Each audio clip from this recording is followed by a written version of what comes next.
Good morning students, welcome to online study. अभी हम लोग हिंदी कृतिका में मधु कांकड़िया द्वारा रचित साना साना हाथ जोड़ी पढ़ रहे थे। आइए देखते हैं इस कहानी का आगे का भाग। आदमी युग की किसी अभिशप्त राजकुमारी सी मैं भी नीचे बिखेर भारी भरकम पत्थरों पर बैठ झरने के संगीत के साथ ही आत्मा का संगीत सुनने लगी। थोड़ी देर बाद ही बहती जल धारा में पांव डुबोया तो भीतर तक भीग गई। मन काव्यमय हो उठा, सत्य और सौंदर्य को छूने लगा। जीवन की अनंतता का प्रतीक वह झरना उन अद्भुत अनूठे क्षणों में मुझ में जीवन की शक्ति का असहाय सा हो रहा था। इस कदर कि प्रतीत हुआ जैसे मैं स्वयं भी देश और काल की सरहदों से दूर बहती धारा बहने लगी हूँ। भीतर की सारी तामसिकताएं और दुष्ट वासनाएं इस निर्मल धारा में बह गई। मन हुआ कि अनंत समय तक ऐसे ही बहती रहूं, सुनती रहूं इस झरने की पुकार को, पर जितने मुझे ठेलने लगा आगे इससे भी सुंदर नज़ारे मिलेंगे। अनमनी सी मैं उठी। थोड़ी देर बाद ही फिर वह नज़ारे, आँखों और आत्मा को सुख देने वाला पल पल परिवर्तित हिमालय, कहीं चटक हरे रंग का मोटा कालीन ओढ़े तो कहीं हल्का पीलापन लिए तो कहीं प्लास्टर उखड़ी दीवार की तरह पथरीली, और देखते ही देखते परिदृश्य से सब छूमंतर, जैसे किसी ने जादू की छड़ी घुमा दी हो। सब पर बादलों की एक मोटी चादर, कुछ बादल में चित्र लिखित सी मैं माया और छाया कि इस अनूठे खेल का भर भर आंखों देखती जा रही थी। प्रकृति जैसे मुझे सयानी बनने के लिए जीवन रहस्यमय का उद्घाटन करने पर तुली हुई थी। धीरे धीरे धुंध की चादर थोड़ी छटी। अब वहाँ पहाड़ नहीं, दो विपरीत दिशाओं से आते छाया पहाड़ थे, और थोड़ी देर बाद ही वे छाया पहाड़ अपने श्रेष्ठतम रूप में मेरे सामने थे। जीप थोड़ी देर के लिए रुकवा दी गई थी। मैंने गर्दन घुमाई। सब और जैसे जन्नत बिखरी पड़ी थी। नज़रों के छोर तक खूबसूरती ही खूबसूरती, अपने को निरंतर दे देने की अनुभूति कराते पर्वत, झरने, फूलों, घाटियों और वादियों के दुर्लभ नज़ारे। वहीं कहीं लिखा था थिंक ग्रीन। आश्चर्य, पल भर में ब्रह्मांड में कितना कुछ घटित हो रहा था। सतत प्रवाहमय झरने, नीचे वेग से बहती तिस्ता धार नदी, सामने उड़ती धुंध, ऊपर मंडराते आवारा बादल, मध्यम हवा में हिलोरे लेते प्रियतु और रुडोडुंडों के फूल, सब अपनी अपनी लय, तान और प्रवाह में बहते हुए चैरवेती, और समय के इसी सतत प्रवाह में तिनके सा बहता हमारा वजूद। पहली बार असहाय एहसास हुआ, जीवन का आनंद है यह चिलायमान सौंदर्य। चैरवेती अर्थात चलते रहे।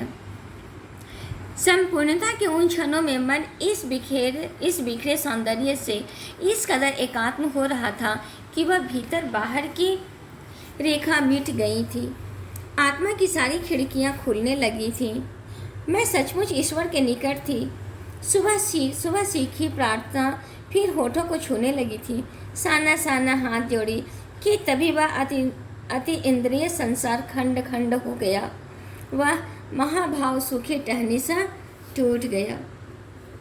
दरअसल मंत्रमुग्ध सी मैं तंद्रिल अवस्था में, अर्थात पूरी तरह से सोया हुआ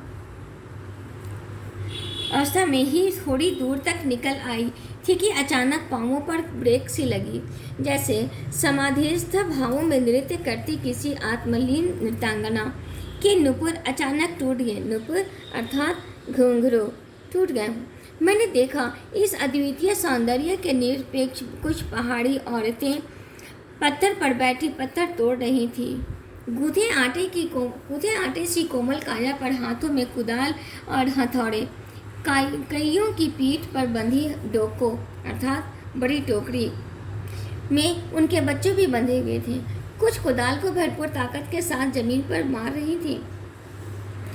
इतने स्वर्गीय सौंदर्य, नदी, फूलों, वादियों और झरनों के बीच भूख, मौत, दैन्य और जिंदा रहने की यह जंग, मातृत्व और श्रम साधन साथ साथ वहीं पर खड़े BRO अर्थात बोर्ड रोड ऑर्गेनाइजेशन के लिए कर्मचारी से एक कर्मचारी से पूछा मैंने, यह क्या हो रहा है? उसने चहुलबाजी के अंदाज में बताया, जिन रास्तों से गुजरते हुए आप हिम शिखरों से टक्कर लेने जा रही हैं, उन्हीं के रास्तों की ये पहाड़ी ने चौड़ा बना रही हैं। बड़ा खतरनाक कार्य होगा यह।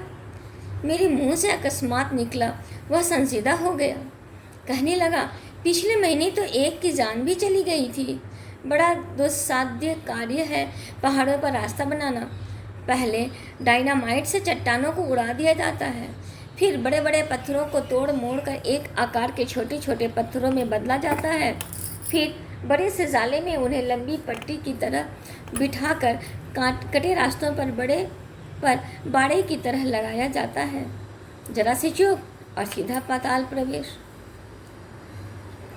और तभी मुझे ध्यान आया, इन्हीं रास्तों पर एक जगह सिक्किम सरकार का बोर्ड लगा था, जिस पर बड़े बड़े अक्षरों में लिखा था, ever word who defied death you build this roads, अर्थात आप ताज्जुब करेंगे, पर इन रास्तों को बनाने में लोग ने मौत को झुठलाया है।